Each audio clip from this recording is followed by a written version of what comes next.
This episode is brought to you by ElevateOS, the only all-in-one community operating system.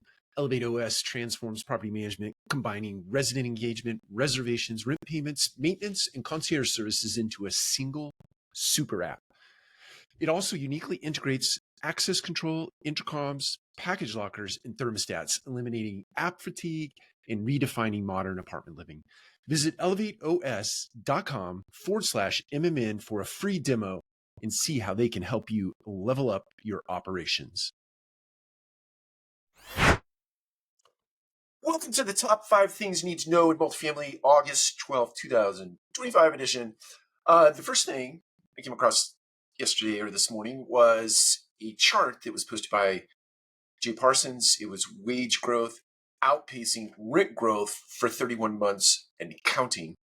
And I think largely because you saw this run up in rents, say 36 months ago, plus minus, and then you've seen a sharp decline in rents over the last 31 months, plus minus. And so you've actually seen wage inflation staying sort of moderate, but then this huge rent decline comes down, but then the pace of gain on the rent side is starting to decelerate a little bit more, but who knows?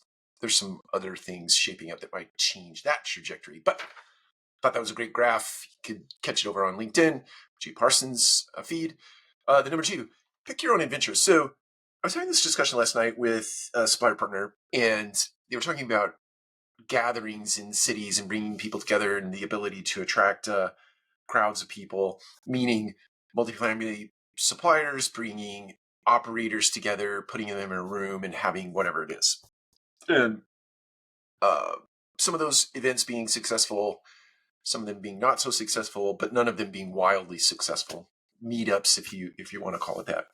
And I don't know how you measure sort of something that is wildly successful versus moderately successful versus, I mean, we know what not successful looks like, but, there's this interesting thing that happened. I'll try to be brief in nature, but there was a supplier partner sent out an email that they were doing a roadshow in Atlanta, and it caught my attention. I think largely in part, because I was actually looking for the solution to a concern that we have in our own company. And it caught my eye in that respect, but it also caught my eye in the respect that it was sort of a choose your own adventure, or at least the way it was perceived by myself was that you choose your own adventure. So this roadshow comes to town. I could book a time. The people on the roadshow or participating in the roadshow would either come to my office, or I could go have coffee with them, or I could go sit in a room that had no coffee, or maybe it had snacks, whatever. But I could go see a demo in a sort of set up static environment, and or I could have dinner, lunch, coffee, whatever. There was like 3 or 4 options that I could choose from, and I thought that was great, and I chose one. So for whatever that's worth to you out there in the supplier partner world, roadshows and me being able to pick my own adventure is effective, or at least it was effective this time. The number 3 thing, I thought this was a wild headline. The World Economic Forum predicts that 76% of real estate labor will be automated by 2030.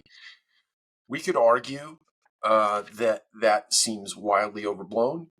I would probably argue back that I don't think it's wildly overblown. I do think there are a lot of parts and pieces of the multifamily industry that will be given up to AI, automation, even robotics coming in onto the scene. So I don't think it's wildly off base to think that 76% of the industry would actually be automated by 2030. The other thing that brings to mind, which is the 4th thing you need to know today, is that you be a practitioner. So I was having a conversation last night about, somebody said, I signed up for a course to learn AI. It's a year-long course, or actually it was somebody that they knew that was signing up for the course. And about a week into the course, they realized that the course material was actually not going to be germane to what was happening in the field of AI. So it's like changes are happening so fast in the world of AI that the only way to actually participate and learn and grow the skill is to actually be a practitioner of the platforms. I've been a big advocate of this over the years in every respect: blogs, podcasts, you name it, whatever kind of media it was. The only way to really learn it was to actually do it, to be a practitioner of it. So my encouragement to you, if you want to learn AI, go use AI. Don't sign up for a course. Last thing, headline, AI isn't coming for your job, it's coming for your workflows. While I do feel like that is true, one is sort of connected to the other. So if it comes after your workflows and you're a human and you're involved in that workflow, suffice to say that AI is also coming for your job. I think both of those things are the same. I don't think they're different. Not in my opinion. That's it. Take care. We'll talk to you again soon.